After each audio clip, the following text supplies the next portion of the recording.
Your truck's engine is the heart of your truck. It's so important to get the right engine.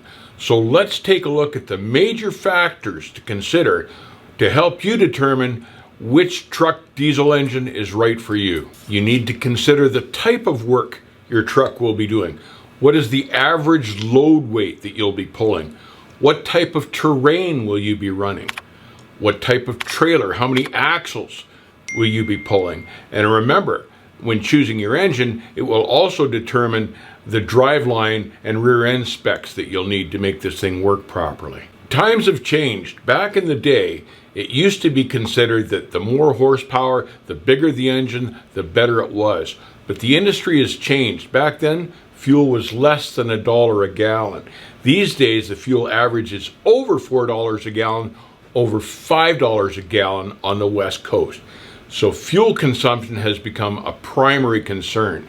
Now, the engine manufacturers have kept up with this and now produce 13-liter engines that can generally produce enough horsepower for most applications. You don't need to spec a 15-liter or a 16-liter engine anymore for most applications.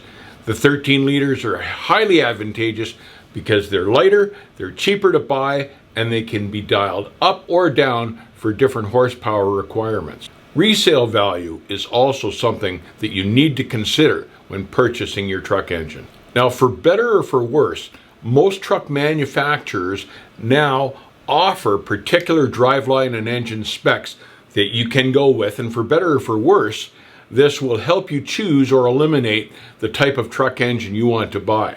For instance, if you want a Detroit engine, Freightliner owns Detroit. So if you really want Detroit, you're going to get a Freightliner.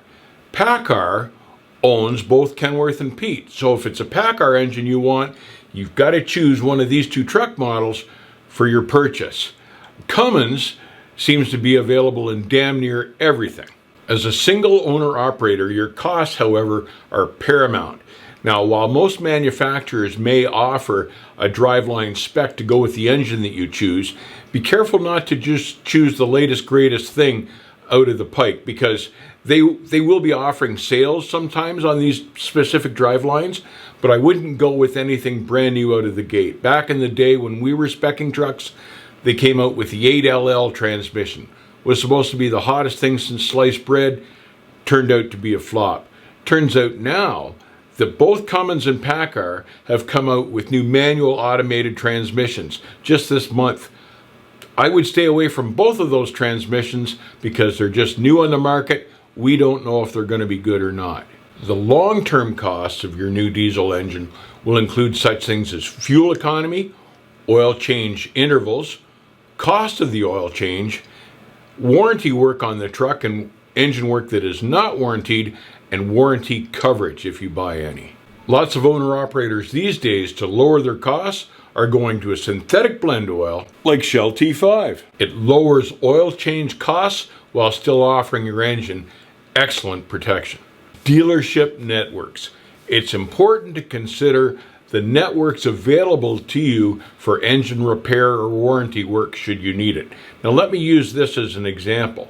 Freightliner, that handles Detroit, has a huge dealership network, but those dealerships are often full and hard to get into because of the number of Freightliners on the road, and it may not all be for engine work.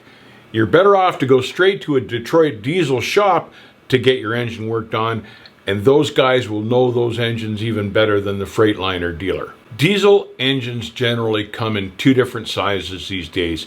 You can get a 13-liter motor or a 15-liter motor. Now remember, the 13-liter will burn less fuel, but there's something else to consider here, and that is that the 15-liter motor weighs roughly 550 pounds more than the 13-liter, and that's just the engine. With the lighter 13-liter engine, you can spec a lighter drivetrain and lighter rears and a lighter transmission, and that can make the difference all sorts of times between getting the load and not getting the load, because shippers like to ship a specific weight. And if your empty weight is too heavy because you've got a great big motor and a great big drivetrain, you may lose the load, and that happens all the time.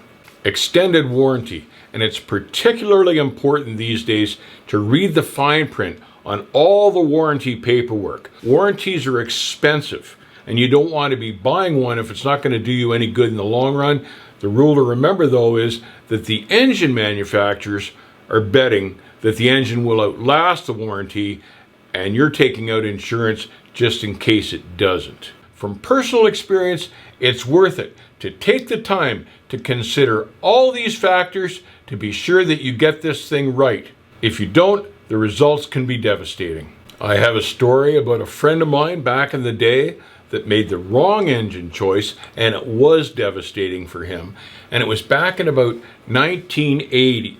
I had a friend, and we called him Logical Bob, and he bought this beautiful cab-over Freightliner off the lot to haul B-trains through the mountains. Now, the truck was beautiful, but it came with an 8V92 Detroit, which had had their issues. They'd been out for a few years. They'd been out since like 74, and this is 1980. So Bob thought he'd be all right. Back then, you only got 100,000 miles warranty on the engine, so Bob hooked up to his B-trains and took off. That engine religiously blew up at about 80,000 miles. Wouldn't even make the 100,000 mile mark. So while he got it repaired, 4 or 5 times under warranty, the writing was on the wall. Bob had to trade the truck at a couple years old, lost money on the deal, and it was all because of the choice of the engine. Stay safe, keep the rubber side down, research the type of engine you want to buy, consider it carefully, and I'll see you on the back haul.